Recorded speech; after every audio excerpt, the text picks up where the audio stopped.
নূরে হয় মুজাসসাম, সকল ধর্মের হাকিকত তোমার তরিকা। তাই বাজান ভাষার আর মালিক কি, আরেক ভাবটার হাকিকি তিন অবস্থায় আছে নবী করোনা বাটা। আমার আল্লাহ নাম হইল ৯৯টা, তাই তো?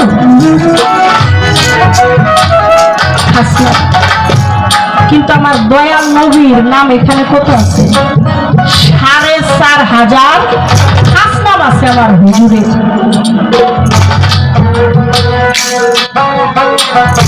৪,৫০০ খাস নাম, এটাকে বুঝতে হবে।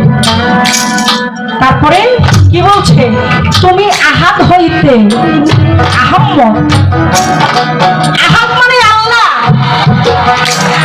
আহাদ হইতে আহম্মদ, এই আহম্মদ রূপ হইতে পাক জমিনে এসেছে মুহাম্মদ রূপে, যিনি সাধারণ কোন মানুষ নয়, মানুষ রূপে কলিহত জীবকে উদ্ধার করার লক্ষ্যেই জনজগতে এসেছে।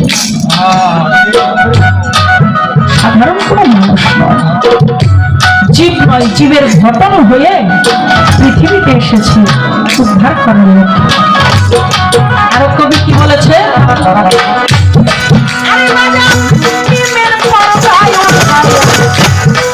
আমি তোমাকেই দেখলাম চাইয়া, আরে তুমি খুদে খোটা রব্র সব তুমি একা,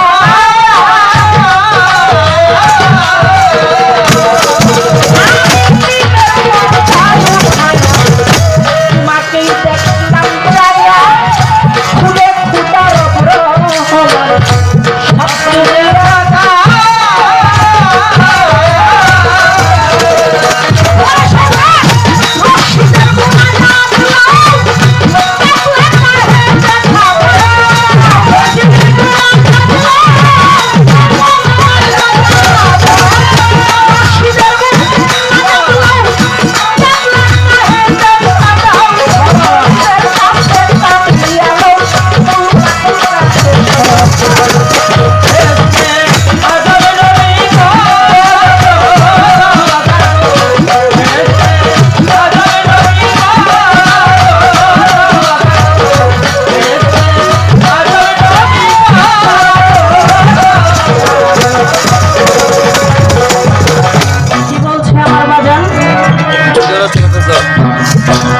যে আমি মিমের পর্দাটা উঠাইয়া, মিম নামক যে পর্দা, এই মিম নামক পর্দাটাকে উঠাইয়া আমি তোমাকেই দেখলাম চাইয়া, তুমি খুদে খোদা রহমান, সব তুমি একা। যে এই হয়, এই সেই হয়, তার কি আবার জানাজা হয় নাকি? তার কি জানাজা হয়?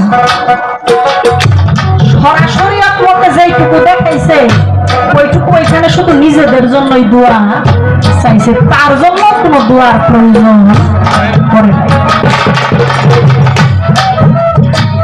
বেশি বলা যাবে না।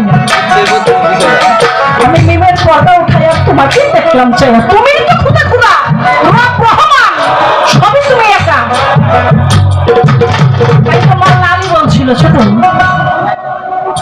আমার দয়াল নবীরে খুঁজে পায় না, রাত হলো গভীর, দেখে খেজুর বাগানে পাইচারি করতেছে, যাইয়া বলছিল হুজুর আপনাকে একটা কথা বলার আছে। যে বলো। যে হুজুর আপনি কে? মাওলা আলী বলছিল হুজুর আপনি কে? বলছিল তুমি আমাকে চিনো না আলী? আমি তো তোমারই শ্বশুর, ফাতেমার বাবা, আব্দুল্লাহর বেটা, মামিনার পুত্র। কই এটা আমি জানি। আমি তো ফাতেমার বাবা। কই এটা আমার জানা। আমি তোমার শ্বশুর। কই এইটাও আমি জানি প্রচুর। আমি ইমাম হাসান আর হুসাইনের নানা। কই এটাও আমার আগেরই জানা। তারপরে আপনি কে? তখন বলছিল আলী এই কথা উচ্চ স্বরে বলা যাবে না, তুমি আমার কাছে আসো। কোন মুর্শিদ তার যদি অতি প্রাণপ্রিয় কোন নিগুণ ভালোবাসার মানুষ থাকে, ভক্ত থাকে, শিষ্য ৫,০০০ থাকতে পারে, ভক্ত হওয়া এত সোজা কথা। আমার মিঞ্জু বাজানের ১,০০০ শিষ্য আছে, কিন্তু তাদের মধ্যে হয়তো বা ৫ জন হতে পারে তার আত্মার মানুষ, যাদের সাথে তার একটা বিনা তারের খবর লেনা দেনা আছে সবার সাথে। বলছিল আলী এই কথা উচ্চ স্বরে বলা যাবে না, তুমি আমার কাছে আসো। যখন কাছে গেল দুজনকে বললো আমাকে আরো কাছে আসো, আমাকে জড়াইয়া ধরো আলী, আমাকে জড়াইয়া ধরো। যখন জড়াইয়া ধরছিল কানে কানে বলছিল আলী আমার পা থেকে মাথা পর্যন্ত দেখা রাখো, আমারে দেখলে আর আল্লাহ দেখার কোনো পারে।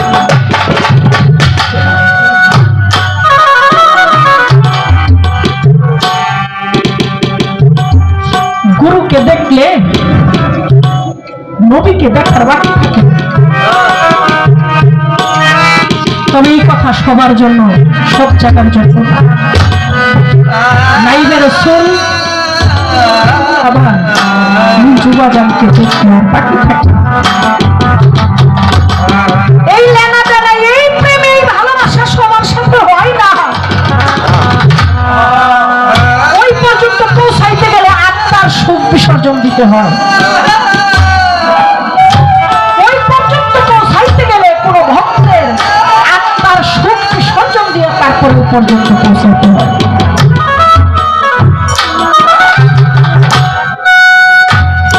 তার কি জানাজা লাগে? তার কি জানাজা হয়েছে আসলে? হ্যাঁ, আমরা যদি মারা যাই আমাদেরকে তো, হ্যাঁ সে তো মারাই যায় না, সে তো পর্দা নিয়েছে।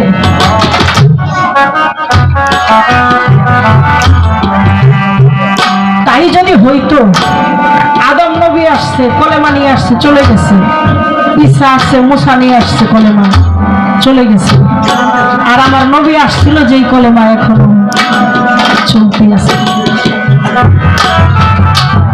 তবে শরীয়ত মোতাবেক যতটুকু হয়েছে শুধু তার জন্য, নিজেদের জন্য শুধু দোয়া চাইছে, তার জন্য দোয়া করার মতো ক্ষমতা কারণ। তবে এই সমস্ত কথা বলা যাবে না, কারণ এক শ্রেণীর দল আছে, ওরা নবীরে আখ্যা দিছে মাটির মানুষ, নবীর এত ভালোবাসার দরকার নাই তাদের কাছে, নবীর জন্য এত কান্নাকাটি করার দরকার নাই, নবীরে ভাইয়ের মতো দেখলেই হয়েছে। হ্যাঁ, নবী নূরের তৈরি না, ঈদে মিলাদুন নবী ওরা বিশ্বাস করে না, নবী গায়েব জানতো, এটা ওরা বিশ্বাস করে না। এই ধরনের কথা শুনে এই কারণেই বলা ঠিক না। এই হচ্ছে বিষয়। হ্যাঁ, নবী যদি মারা যাইতো তাহলে খাজা বাবা যায় সালাম দেয়, জবাব দেয়। হ্যাঁ, কথা হলো আমি এ পর্যন্ত এখানে রাখলাম। আর